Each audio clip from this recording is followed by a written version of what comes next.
நான் உங்கள் எளியவன். இறைமலை யூடியூப் சேனலுக்கு உங்களை அன்போடு வரவேற்கிறேன். இன்றைக்கி எதை பற்றி பேச போகிறோம்னா, சீமான் விசஸ் பெரியார். சீமான் ஏன் பெரியாரை பற்றி இப்படி பேசினார்? ரொம்ப கொச்சையாக இருந்துச்சு அந்த பேச்சு. இப்படி பெரியார் பேசியிருப்பாரா அப்படின்னு யோசித்தேன்னப்போ தான் கூகுளில்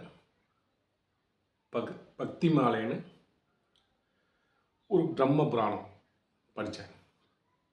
இந்த பிரம்ம புராணத்தில் என்ன போட்டிருக்குன்னா, அதாவது பிரம்மா கடலுக்குள்ளேருந்து முட்டை வடிவில் வந்ததாகவும், அவருக்கு ஒரு பக்கம் சொர்க்கமும் ஒரு பக்கம் பூமி இருந்ததாகவும், அந்த பூமியை படைக்கிறதுக்கு முன்னால் 5 மகரிஷிகளை படைத்ததாகவும், அதுக்கப்புறம் பிரம்மா 2 மானிடர்களை படைத்ததாகவும் சொல்கிறாங்க. அதாவது மனிதர்கள், ஒரு ஆண் ஒரு பெண். அந்த ஆணு பெண்ணுக்கு பிறந்த பையனா மனுங்கிற பையன். அந்த மனுவோட குழந்தைகள் தான் மானிடர் மாணவர். இவங்களுக்கு 3 பசங்களாம். இப்போ என்ன தெரியுதுன்னா, ஒரு ஆணையும் ஒரு பெண்ணையும் தான் படைச்சிருக்காரு பிரம்மா. அவங்களுக்கு பிறந்தது மனு. ஓகே, மனுவுக்கு யாரையுமே கல்யாணம் பண்ணலை.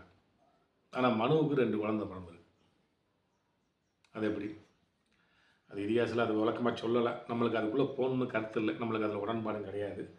இருந்தாலும் என்ன சொல்கிறேன்னா, இந்த விஷயங்களை தான், அதாவது ஒரு தாய் வயிற்றில் மானிடரும் மாணவரும் ஆண் பெண்ணுன்னு சொல்கிறாங்க. அவங்க தம்பதியினே போட்டிருக்காங்க. அதில் இந்த தம்பதியினருக்கு தான் 3 குழந்தைய பிறந்ததாக போட்டிருக்காங்க.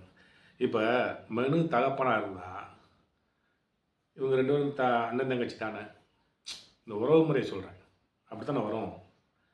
இது அந்த நான் சொல்லலைங்க, அது போட்டிருக்குது. இந்த பக்தி மாலையில் போட்டிருக்குது. அது பிரம்மான்னு சொல்லி, பிரம்ம புராணம் சொல்லி, அதாவது எப்படி சொல்லுவாங்க,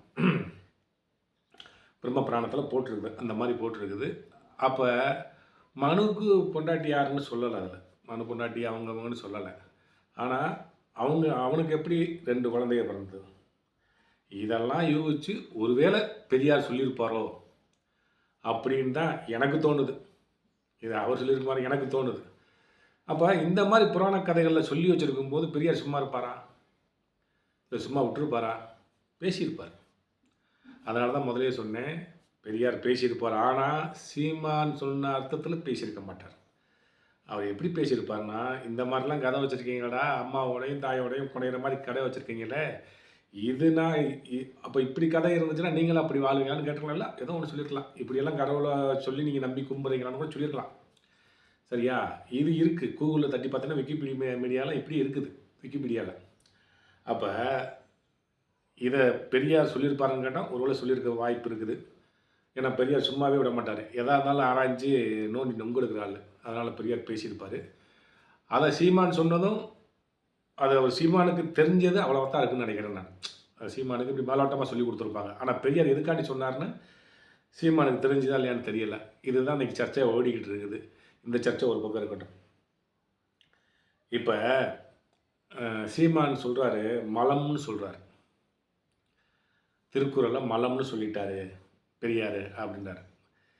எனக்கு என் கருத்துப்படி பெரியார் எதை மலம்னு சொல்லியிருப்பாருன்னா, திருக்குறளில் 58, 55 ஒரு கணவனை, அதாவது வணங்கி வழிபட்டு கடவுளை காட்டிலும் வழிபட்டு நடந்தால் அந்த மழையை பெய்யுமா. இது அவருக்கு மூட நம்பிக்கையாக தெரிஞ்சிருக்கலாம். இது எல்லாத்துக்கும் இல்லை, அவருக்கு சொல்கிறேன். பெரியாருக்கு இது மூட நம்பிக்கையாக தெரிஞ்சிருக்கலாம். அதனால் அது ஒரு மலம்னு சொல்லியிருக்கலாம்.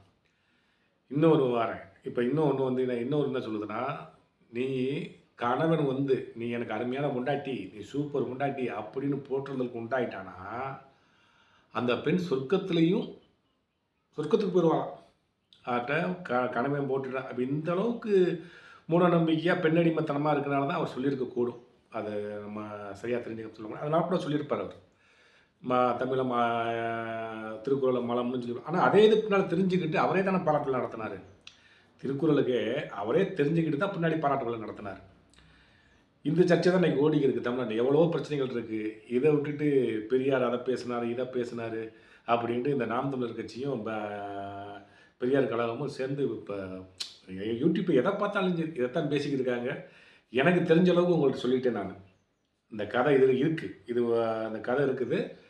வேணால் அந்த கதையை வேணால் நான் உங்களுக்கு வீடியோ போட்டு விட்றேன். கொஞ்சம் அந்த இதை எடுத்து போட்டு விட்றேன் உங்களுக்கு.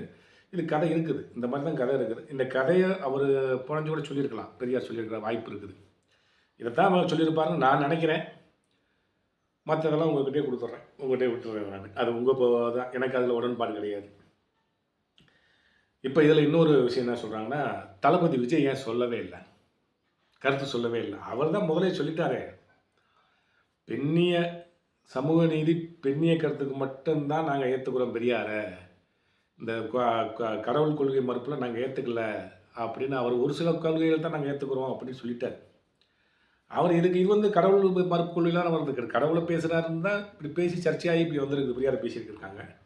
அப்போ இதுக்கு அவர் கருத்து சொல்லணும்னு எனக்கு தெரிஞ்சு அவர் மௌனமாக இருக்கிறது இருக்கலாம். அவர் மௌனமாக இருக்கிறது அது கூட காரணமாக இருக்கலாம் தளபதி. ஏன்னா இதுக்கு போய் நம்ம கருத்து சொல்லிட்டு அது உண்மையாக இருக்கா பொய்யா இருக்குன்னு தெரியாது இல்லையா, அதனால். ஆனால் இது பெரியார் சொல்லியிருக்கிறதுக்கு ஒரு வாய்ப்பு இருக்குது. அது சீமான் புரிஞ்சுக்கிட்ட விதம் வேறன்னு நினைக்கிறேன் நான். அவர் சீமான் வந்து புரிஞ்சுக்கிட்ட விதம் வேற. அதாவது பெரியார் சொன்னது இந்த மாதிரி மூட நம்பிக்கையோடு உள்ள கதைகளை கட்டுக்கதையில் கட்டியிருக்காங்க. நீங்கள் அதை போய் தெய்வம் நினச்சி கும்பிட்றீங்களாடா, வழிபடுறீங்களாடா, இந்த மாதிரிலாம் இருப்பாங்களா மனுஷங்க, இந்த மாதிரிலாம் ஒரு கதைன்னு பேசிக்கிட்டு இது போயிட்டு நீங்கள் இப்போ இது பண்ணிக்கிட்டு இருக்கீங்க அப்படின்னு வேணால் சொல்லியிருக்கிற 100% வாய்ப்பு இருக்குது. பெரியார் சொல்லியிருக்கிறது வாய்ப்பு இருக்குது.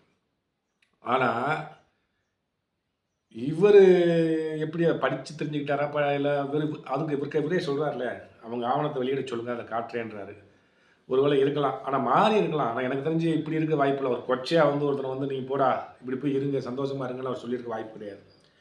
இப்போ ஏதோ ஒரு காரணம் காட்டி அவர் பெரியார் சொல்லியிருப்பாருன்னு நான் நினைக்கிறேன். அப்புறம் இன்னொன்று, இந்த ராஜபகவதர் அவன் பேரே வரமாட்டேங்கிற இல்லை, ராஜபகவதர் அவர் என்னமோ எல்லாமே படித்து தெரிஞ்சுக்கிட்ட மாதிரி அவர் சொல்கிறாரு. பெரியார் 90 வயசில் திருமணம் முடித்தாராம்மா. அப்புறம் சொல்ல மாட்டேன். 90 வயசில் திருமணம் முடிச்சிருக்காரு. இவங்களுக்கும் அவங்களுக்கும் 60 வயசு டிஃப்ரென்ஸ் ஆமாம். பெரியார் 1949 கல்யாணம் முடித்தார். அன்னைக்கு மணியம்மையோட வயசு வந்து 32. ஆனால் நீ 60 வயசு டிஃப்ரென்ஸில் கல்யாணம் முடித்தாருன்னு சொல்கிற. அப்போ எப்போ கல்யாணம் முடித்தார்? அவர் இறந்தது 1973. இப்படி இருக்குது. அதில் அவர் புதுசாக கண்டுபிடிச்ச மாதிரி சொல்கிறார். அதில் வந்து ஒரு தாழ்த்தப்பட்ட வீட்டுக்கு சாப்பிட போகிறாங்க. இது இந்த படம் அந்த சத்யராஜ் நடித்த படத்தில், அது கலைஞர் கதைவசனம் எழுதின படமாம்மா அது. அதில் அவர் கண்டுபிடிச்சி சொல்கிறாராம்மா, அதில் சாப்பிட்டு இருப்பாங்க, இவங்க சாப்பிடும்போது வாடை வருதுன்னு சொல்கிறாங்க. அதாவது இதில் சாணி வாடை வரலையா அப்படின்னு சாப்பிடும்போது கேட்டாங்களாம். அதுக்கு பெரியார் அடிச்சிட்டாமா. டேய், பெரியார் அடிச்சிருந்தா கூட எதுக்கு அடித்தார்? அதை ஒழுங்காக பார்த்தியா? அதை ஒழுங்காக அவனால் புரிஞ்சுக்க முடிஞ்சுதா? உடனே பெண்ணியத்துக்கு லாயக்கில்லை, பெண்ணியத்துக்கு அப்படிலாம் சொல்ல முடியாது. பெரியார் என்னன்னா, நம்ம கூடையே இருந்து நம்ம கொள்கையெல்லாம் எல்லாம் அடுத்து கொள்கையை பரப்ப போகிறதே இவங்க தான். இவங்களுக்கு இப்படி நாத்த வருதுன்னு சொன்னாங்கன்னா அதில் எவ்வளோ பெரிய எப்படி சொல்கிறது, எவ்வளோ பெரிய பாகுபாடு, ஜாதி பாகுபாடு மாதிரி அது பெருசு. ஏற்றத்தாழ்வுன்றது பெருசு. இந்த வாட ஓட்டம் நீங்கள் வந்து நிற்கிறதுக்கே எனக்கு சங்கடப்பட்டு நாளைக்கு எப்படி கொள்கை எடுத்துகிட்டு போவேன்? என் கொள்கையை தாய் உலகம்புறம் பரப்புனா எப்படி பரப்புவேன் நீ அப்படின்றதுக்காக தான் கோவப்பட்டு அடித்தாரே தவிர, இவர் உடனே அவர் அடிச்சுட்டாரு பெண்ணியத்துக்கு லாயக்கில்லைன்றான். யார்? பெரியார் பெண்ணியம் பேசவே லாயக்கில்லையாமா. அவர் குட்டு உடஞ்சி போச்சாமா. இந்த ராஜா பாகவதர் பேசுகிறாரு. அப்புறம் இன்னும் ஒன்று சொல்கிறாரு, 60 வயசில் திருமணம் முடிச்சுட்டாரு, வயசான அவங்களுக்கு உணர்ச்சியெல்லாம் இருக்காதா? டே, உணர்ச்சியெல்லாம் கட்டுப்படுத்திட்டு தான் 32 வயசில் அந்த மாதிரி தெரியாமலாம் கிடையாது. ஔவையார் ஏன் கல்யாணம் முடிக்கலன்னு கேட்பையா நீ? ஔவையார் ஏன் கல்யாணம் முடிக்கணும் கேட்க முடியுமா? அது மாதிரி தான்டா, இது ஒரு தவ வாழ்க்கைடா. தவ வாழ்க்கைனா பெரியாருக்கு தொண்டு செய்யணும். அவர் ஒரு பெண்ணியவாதி, அவருக்கு தொண்டு செய்யணும்னு அந்த அம்மா வந்திருக்காங்க. அதனால அவங்க திருமணம் பண்ணிக்கிட்டாங்க. அவங்க எதுவும் வந்து கம்ப்ளைண்ட் பண்ணாங்களா? என்னை என் உணர்ச்சியெல்லாம் கட்டுப்படுத்திட்டு பெரியார் என்னை கல்யாணம் முடிச்சுக்கிட்டாரு அப்படின்னு ஒன்று வந்து கம்ப்ளைண்ட் பண்ணாங்களா? என்னடா பேசுகிற லூஸ் மாதிரி? ஏதாச்சும் வரலாறு தெரிஞ்சு பேசணும், இல்லாட்டி தெரியாமல் பேசக்கூடாதுடா. முட்டாப்பேன் இப்படியா பேசுகிறது? ஒரு பொது வழியில் பேசும்போது ஒரு பெரிய அதுவும் பெரிய தலைவரை பேசும்போது இப்படியா பேசுகிற? ம் அதில் எனக்குலாம் கோவமாக தான் வருது. இப்படியும் ஆள் இருக்காங்களேன்னு கோவம் வருது. அதில் புரிஞ்சுக்கிட்ட மாதிரி அவன் பேர் ஆச்சரியம் பார்க்கணுமே. உடம்பு இருக்கிற அளவுக்கு மூளை இல்லை. இதுதான் உண்மை. நன்றி, வணக்கம். இதைத்தான் சொல்லணும்னு நினச்சேன். நன்றி, வணக்கம்.